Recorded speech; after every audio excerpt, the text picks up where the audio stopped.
तो सबसे पहले अपन बात करते हैं रिंग के अंदर डिफरेंट डिफरेंट केसेस होंगे। पहला केस हमारा होगा moment of inertia about an axis passing through centre and perpendicular to the plane of ring. क्या होगा? Moment of inertia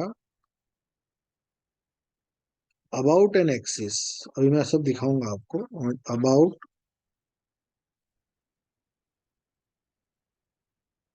about an axis passing through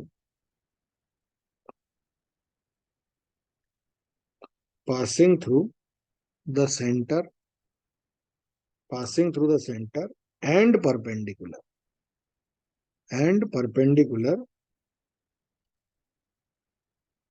to the plane of the ring। इसका मतलब क्या चाह रहा है वो आपसे? Plane of the ring. तो आप बात कर रहे हैं, ये बन गई आपकी रिंग और इसके परपेंडिकुलर, इसका प्लेन कौन सा हो गया बेटा? ये इसका प्लेन हो गया और इसके परपेंडिकुलर। इस तरीके का सिस्टम ये आपके पास बन के आ गया। ठीक, इसका मतलब क्या हो गया? I is equal to M R square, where R is the radius of this ring. R is the radius of this ring. तो क्या कर रहा हूं मैं? बेसिकली मैंने एक डिस्क रिंग लिया और रिंग के अंदर एक होल करके उसको आर पार पास कर दिया। देखो कैसा, ये हो गई मेरे पास एक रिंग और इसके अंदर से मैंने पास कर दिया। तो ये देखो क्या हो गया, ये वाला जो एक्सिस है ये इसके परपेंडिकुलर हो गया कि नहीं हो गया? इसमें से पूरा आर पार कर दो, ये रिंग हो गया और इसमें से आर पार कर दीजिए। यही वाला वापिस बात कर लो, रिंग की जगह इसको इसके अंदर से बेटा आर पार कर दो आप, इसके अंदर से ऐसा पास कर दो। तो ये क्या बन गया मेरा? Perpendicular to the plane. Is it clear? यहाँ तक कोई दिक्कत? ये सबसे पहला वाला केस था। ऐसे हमको डिफरेंट डिफरेंट केसेस पढ़ना है। ठीक है, कर सकते हैं इसको। अब अपन बात करते हैं दूसरा यस केस। सर। दूसरा केस अपन बात करते हैं about about a diameter, about a diameter of the ring. अब डायमीटर ऑफ द रिंग का मीनिंग क्या होता है इसको समझते हैं। मैंने क्या करा है, थोड़ा सा ऐसा रिंग बना रहा हूं। ये इसका डायमीटर हो गया कि नहीं हो गया? इसका, ये इसका दूसरा डायमीटर हो गया और मुझे सेंटर के अबाउट पता है। समझ नहीं, डायग्राम को देखो आप। मुझे सेंटर के अबाउट पता है, एक्सिस के अबाउट मुझे पता है। ये निकाला ना अभी तो मैंने, I is equal to M R square, ये मुझे पता है। और ये तुम्हारा हो गया पहला वाला ए बी डायमीटर और ये दूसरा डायमीटर हो गया सी डी। ठीक है, डायमीटर क्या होता है? सेंटर से पास हो जाए। अब यहाँ पे लगाइए आप परपेंडिकुलर एक्सिस थ्योरम। ये समझ में आया बेटा क्या लिख रहा हूं मैं? डायग्राम समझ में आया? ये डायमीटर और इसके यस। परपेंडिकुलर, ये मुझे पता है। I Z Z is equal to I A B plus I C D. पर चूंकि देखो ये क्या हो रहा है, डिस्टेंसेस तो बराबर है ना। ये वाली डिस्टेंस और ये वाली डिस्टेंस आपस में क्या है? सेम है। ये डिस्टेंस और ये डिस्टेंस क्या है? सेम। ये 3D बना रखा है इसलिए इसको मत देखना, इससे समझो आप कि दोनों तरफ क्या है? रेडियस ही है उसका। So I A B is equal to क्या होगा बेटा? I C D. So I Z Z is equal to 2 times of I A B. दोनों को वैल्यू रख दो और आई जेड जेड की वैल्यू कितनी है? M R square twice A B. So आप यहां से लिख सकते हैं A B is equal to M R square by 2। क्या लिख सकते हैं आप इसको? M R square by 2। ये हो गया आपका डायमीटर के अबाउट। देखो आपको अगर एक पता है तो आप सारे इस तरीके से कैलकुलेशन कर सकते हैं। ठीक है, आगे समझ में वाला केस? कोई डाउट इसमें? No sir. क्या नो थर्ड? सर। अरे नो सर का मतलब क्या निकालूं? समझ में नहीं आया ये निकालूं कि समझ में आ गया ये निकालूं? डाउट कोई है। डाउट? डाउट नहीं है। सर समझ में आ गया। अबाउट, हाँ, about a tangent in the plane. हमने आपको बताया था ना उस क्लास में क्या हुआ, हमारी फिजिकल जो ऑनलाइन ऑफलाइन क्लास चलती, एक बच्चे से मैंने पूछा समझ में आ गया? बोले आ गया। तो मैंने बता दिया अगर कभी नहीं भी आए तो। बोले सर मेरे को उसका सिंबल नहीं पता कि कैसे मैं अपनी गर्दन को हिलाऊं।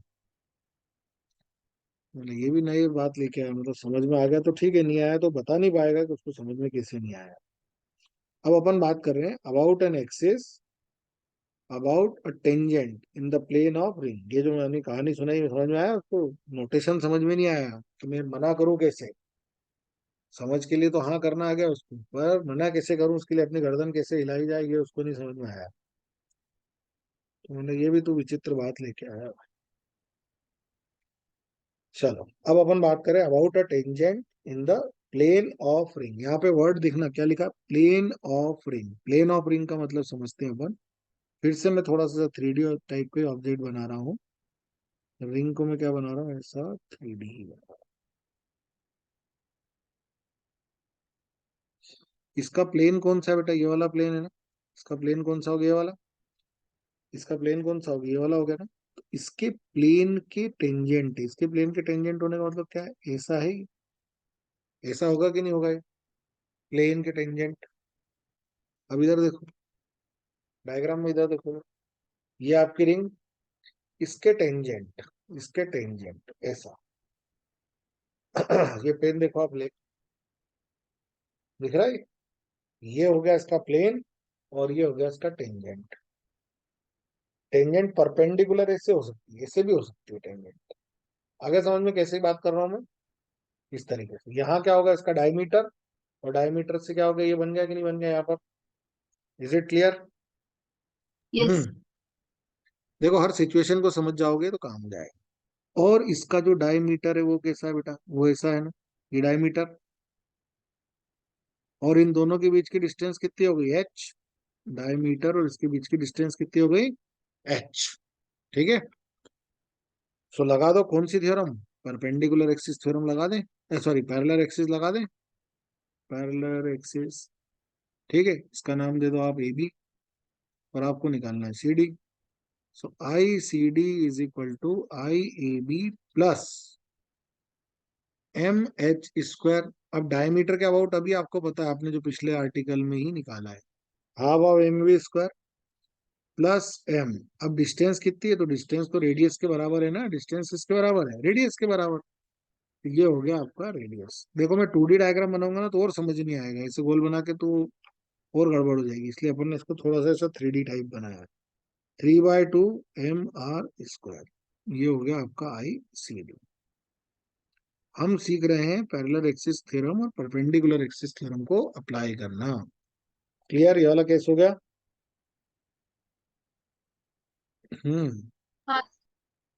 About a tangent, about a tangent perpendicular to the plane. अब क्या करना है, आपका केस देखो आप,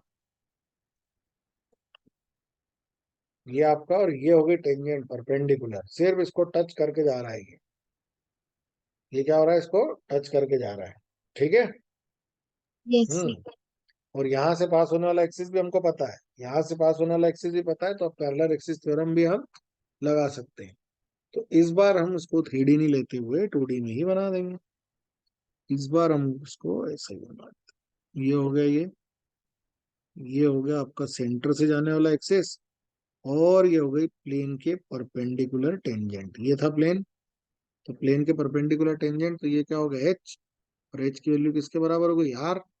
ये हो गया आपका ए बी, और ये हो गया आपका सी डी। कौन सी थ्योरम लगा दें, parallel axis, parallel axis. So I C D is equal to, I C D is equal to I A B plus M H square. अब आई ए बी की वैल्यू किसके बराबर होगी, वो होगी आई एम आर स्क्वायर के बराबर। किसके बराबर होगी, एम आर स्क्वायर के बराबर, क्योंकि ये वाला एक्सिस देखो आप पीछे, ये सबसे पहले वाला। ठीक है। यस। बस यहाँ पे यही ध्यान रखना है कौन सा एक्सिस कब काम में आ रहा है। 2 MR square is equal to I C D, parallel axis theorem, perpendicular axis theorem के एप्लीकेशंस। तो यहाँ तक क्लियर हो गई बात बेटा। ये हो गए हाँ। हमारे सारे, ये सारे हमारे हो गए डिस्क के केसेस।